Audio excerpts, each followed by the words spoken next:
Pachita, la chamana mexicana. Una mujer que era capaz de materializar órganos a voluntad, de sanar enfermos, moribundos y desahuciados.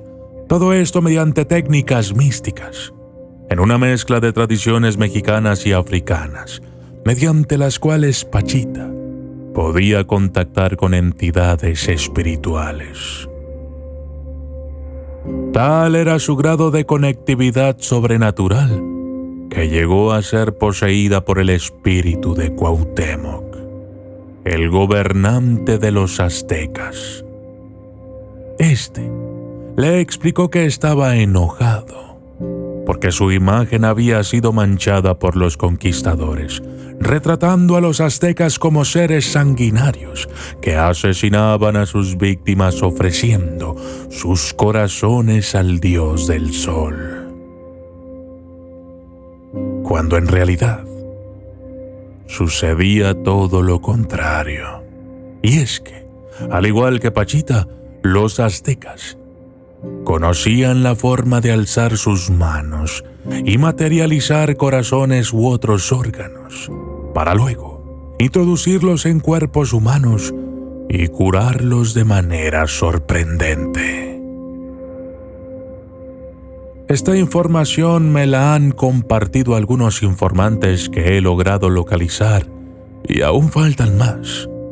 Sin embargo, el día de hoy les dejaré al final de este video un testimonio, la grabación de una conversación de voz con una persona que conoció a Pachita en persona y que fue testigo de la grandeza de sus actos. Y yo soy el documentalista, y esto es el enigma de Pachita, la chamana mexicana. Desde las sombras hasta la luz, desde el misterio y la intriga, tocando temas tabú. Y descubrí en medio de la terquedad que existen mundos paralelos. Y a través de mis errores conocí la humildad, haciendo un pacto con el cielo. Yo soy el documentalista. Bárbara Guerrero, la mujer detrás del nombre de Pachita, se envolvía en un manto de misterio y fascinación.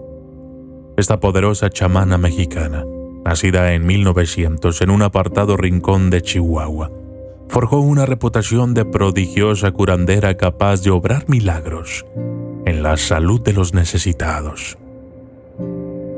Pachita creció bajo la tutela de un sabio africano, un mentor que le enseñó el arte de la curación, convirtiéndola en la maestra de la sanación que sería reconocida en todo México. A lo largo de su vida, desempeñó diversos roles, desde entonar melodías en las calles como cantante itinerante, hasta prestar servicios en un vibrante cabaret.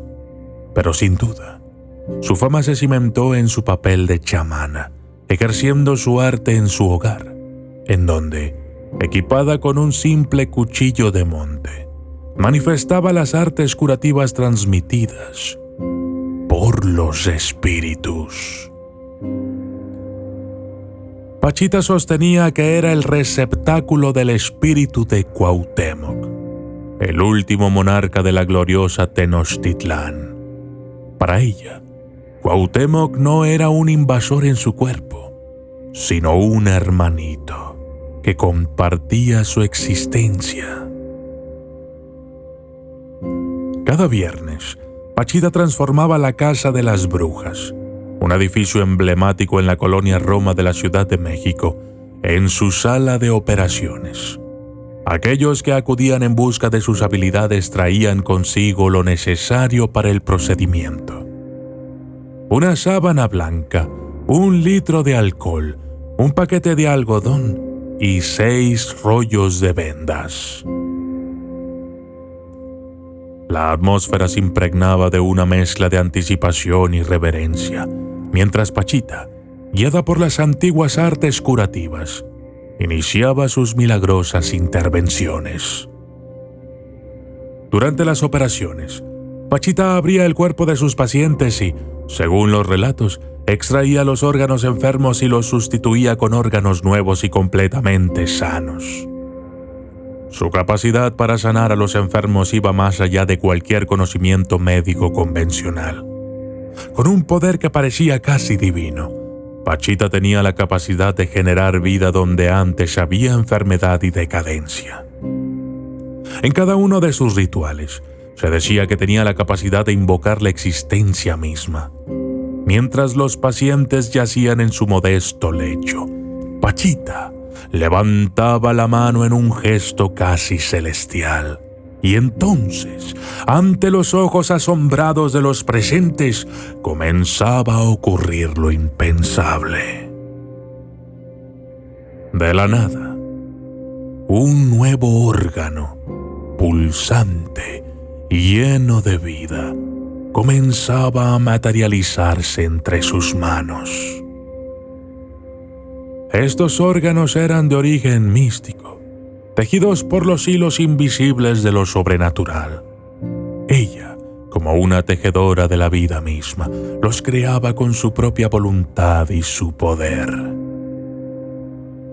A medida que el órgano aparecía gradualmente en su mano, los presentes eran testigos de un milagro en acción, de un misterio que se desplegaba ante sus propios ojos.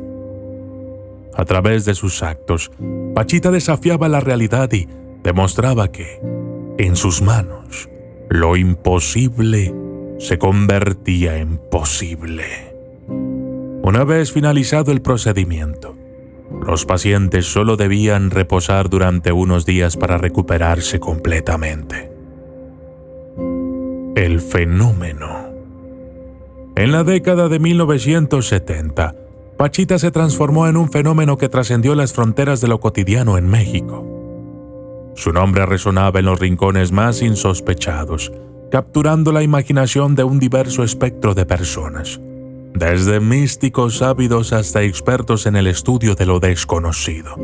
Personajes destacados como Jacobo Greenberg, Stanley Krippner, Salvador Freixedo y Alexander Jodorowsky, todos entusiastas de lo esotérico, se sintieron intrigados y atraídos por las proezas misteriosas de Pachita. Se maravillaron ante la maestría con la que la chamana dominaba sus habilidades curativas y la fuerza sobrenatural que parecía fluir a través de ella. Además, su reputación llegó a los niveles más altos del poder de México. Margarita López Portillo, hermana del entonces presidente mexicano José López Portillo, se convirtió en una ferviente seguidora de Pachita. Tal fue su fascinación por las prácticas de esta enigmática chamana, que Pachita dejó una impronta indeleble en las más altas esferas de la sociedad mexicana. Pero el caso más atrayente y famoso es precisamente el que se da entre Jacobo Greenberg y Pachita. Jacobo Greenberg, un respetado científico, psicólogo y académico judío, decidió investigar y pronto se encontró inmerso en un mundo de misterios y maravillas que desafiaban su comprensión científica. Se adentró en la penumbra del consultorio de Pachita, un espacio donde la ciencia se entrelazaba con lo sobrenatural y la realidad parecía desdibujarse ante sus propios ojos. Durante años, Greenberg observó y documentó los procedimientos de Pachita, asombrado por los milagros médicos que presenciaba. Como una especie de aprendiz, fue testigo de cómo Pachita realizaba complejas operaciones sin formación médica, solo guiada por los espíritus y un simple cuchillo de monte. Con sus propios ojos, Greenberg vio cómo Pachita extraía órganos enfermos y los reemplazaba por otros completamente sanos. La investigación de Greenberg no solo le permitió saber más sobre la vida de Pachita, sino que también abrió nuevas posibilidades de entendimiento para el académico, alimentando su teoría sintérgica. que propone que la conciencia puede alcanzar niveles superiores, donde la realidad y la percepción se entrelazan. El espíritu de Cuauhtémoc. En cuanto a los secretos y la magia ancestral revelados de Pachita, esta área es bastante misteriosa y llena de anécdotas y testimonios personales. Muchos de estos secretos y prácticas mágicas parecen estar relacionados con su afirmación de estar poseída por el espíritu de Cuauhtémoc y su habilidad para realizar curaciones milagrosas. Las culturas africanas y afrodescendientes tienen una larga historia de prácticas espirituales que involucran la posesión espiritual, donde se cree que un espíritu, ancestro o deidad puede entrar en el cuerpo de una persona y comunicarse a través de ella. Estas prácticas son comunes en varias religiones y tradiciones espirituales africanas, así como en las religiones afroamericanas como el vudú, la santería y el candomblé. Testimonio. A continuación, me complace compartir una grabación de audio con una de mis fuentes primordiales, Tamar Levy, una mujer de fe judía y ferviente servidora de Dios. Su testimonio es directo y de primera mano, ya que tuvo el privilegio de convivir con Pachita e incluso forjar un vínculo estrechamente personal con ella. Indudablemente, las detalladas descripciones surgidas de esta conversación proporcionan una invaluable riqueza de información que expande significativamente nuestra comprensión de Pachita, la célebre chamana mexicana. Shalom Mevorak, muy buenos días. ¿Cómo estás, mi David? Ya te he contado en otras ocasiones que mi abuela paterna estuvo en un campo de concentración y ella era una gran vidente, muy, muy buena, y mi abuela tenía pues una energía muy, muy especial y muy, muy canija, o sea, muy fuertísima, una mente brillante.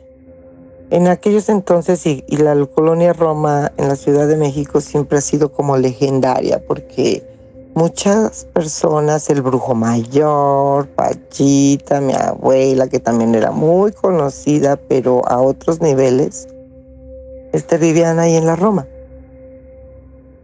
Entonces, pues yo iba ya casi a cumplir 15 años, 13, 14, 15 años, cuando empezamos a ir, porque como yo nací con problemas congénitos, mi mamá se enteró y nos llevó. Y era una casa que también está en la colonia Roma, ya más pegada como a la Cuauhtémoc, allá donde está la Pink Zone. Y bueno, pues total que ya desde temprano había filas para ver a la señora. La señora era bajita, tenía un aliento muy feo. De hecho tenía como asimétrica la cara, como que en algún momento hubiera tenido una parálisis. Era una señora pues muy simple, muy pues nada ostentosa. La casa, ella usaba solo una parte de esa casa para atender, donde había un cuarto, había una cama, pues ni siquiera cama, creo, era como un tipo catre, donde ponía una sábana blanca. Del otro lado había un altar donde ella tenía algunas figuras, y donde ponía una vasija con agua y su cuchillo de monte. A ella la asistía su hijo Enrique, que también era pues joven, ¿sí? Y bueno, pues iba pasando a cierto número de personas que iba a atender al día. Nunca cobró. Ella ponía una bandeja en la puerta para que quien quisiera dar lo que quisiera dar, diera. Si no querías dar, no dabas nada. Y bueno, ya cuando pasabas, ella empezaba a hacer una meditación, entraba en un trance y empezaba ella pues como a transformar su energía, lo que se conoce como una posesión, porque le cambiaba la voz, se le afilaban las facciones, y ella se mantenía todo el tiempo con los ojos cerrados cuando hacía las curaciones o las cirugías energéticas, ¿sí?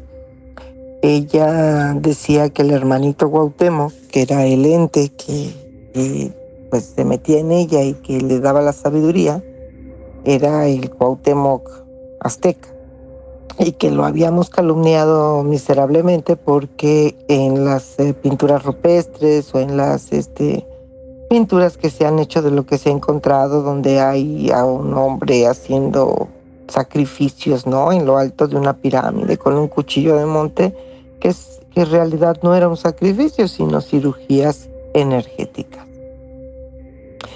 Ella tenía un poder